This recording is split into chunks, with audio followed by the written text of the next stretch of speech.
Mr. Speaker, if I may, I should like to make a statement about Brunei and Sharia law.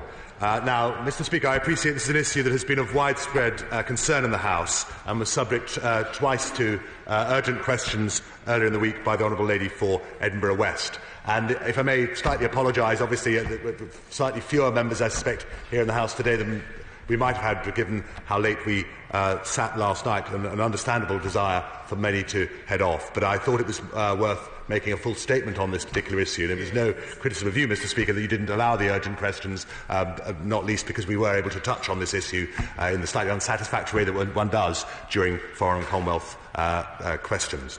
Let me just say this. Brunei introduced Sharia criminal law in 2014 to operate alongside the common law system in that country. The implementation of the final phases of the associated Sharia penal code was delayed from 2014 until yesterday. These final phases now introduce the possibility of Haddad corporal and capital punishments, which may include amputation for theft and execution by stoning for witnessed adultery and anal sex. The Sharia penal code requires 4 witnesses or a confession from the offender in order for any conviction to be secured. It is therefore a fairly tall ask. However, this does not, of course, mean that it is impossible to achieve.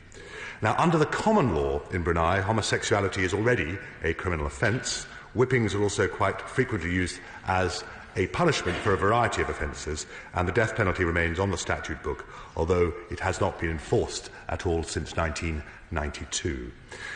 I want to be absolutely clear about the UK's position on this. This government considers it appalling that in the 21st century people anywhere are still facing potential persecution and discrimination because of who they are and whom they love. We strongly support and defend the rights of the LGBT+ community here in the UK and all around the world. We're also absolutely oppose the death penalty in all circumstances and in all its forms, and nor do we believe that the amputation or stoning are legitimate or acceptable punishments. Indeed, we would consider them to be illegal under international human rights laws that relate to torture and to cruel, inhuman or degrading treatment.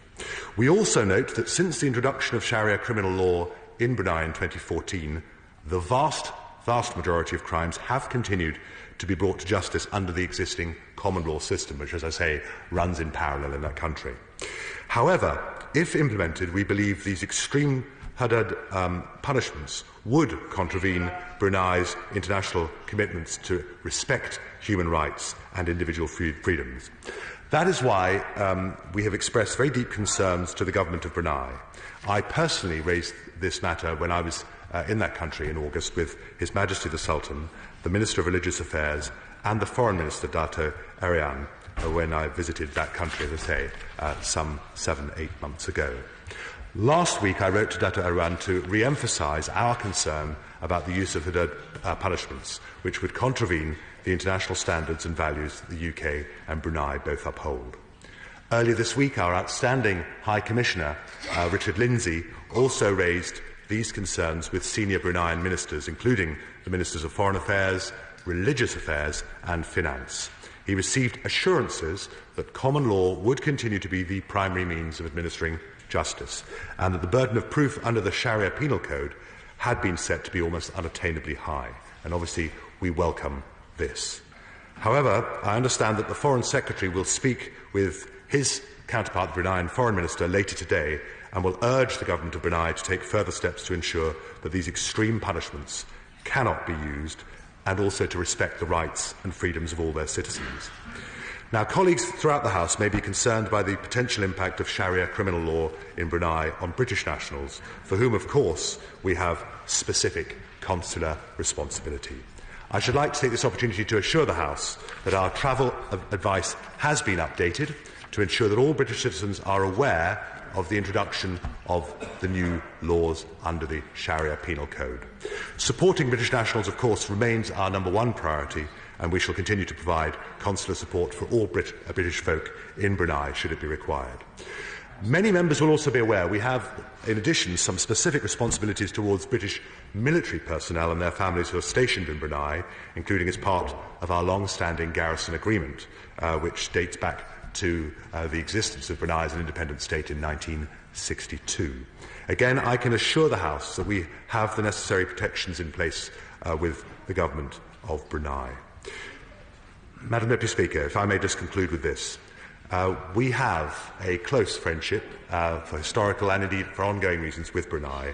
And I have to say, from my own experience, not just going out to Brunei, but with Bruneians here in this country, they regard themselves with good cause as a generous, friendly and tolerant people.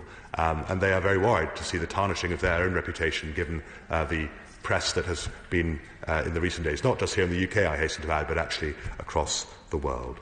But we also have an important relationship with Brunei, with our bilateral security, of which the garrison is one part. But this has, and never has, prevented us from raising very difficult issues, sometimes with them.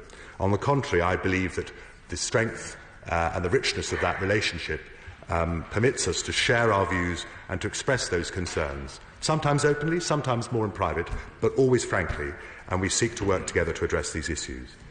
This government, and I know I'm fairly sure I speak for the entire House, but this government, our High Commissioner and I will continue to urge the government of Brunei to take all the steps to reassure their own people, the United Kingdom and, of course, the wider international community that they are fully committed to allowing all citizens and residents of Brunei to live with dignity, free from violence, discrimination or persecution.